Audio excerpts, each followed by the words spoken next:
ভাৱনা আপোনাৰ সঁচাকৈ লাগেনে যে আজিলৈকে কোনো সন্তই সেই কথা কোৱা নাই যি সন্ত ৰামপালদেৱ মহাৰাজে কৈছে?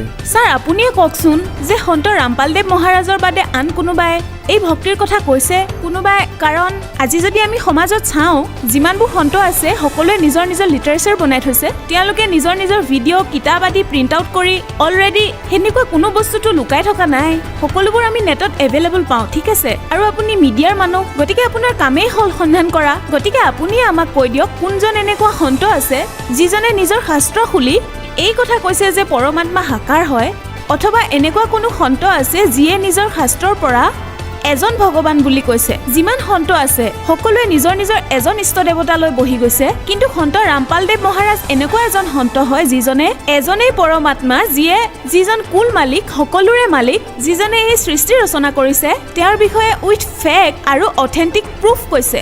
অধিক তথ্যৰ বাবে ডাউনলোড কৰক সন্ত ৰামপালজী মহাৰাজ এপ আৰু ছাবস্ক্ৰাইব কৰক সন্ত ৰামপালজী আছামিজ সৎসংগ ইউটিউব চেনেল।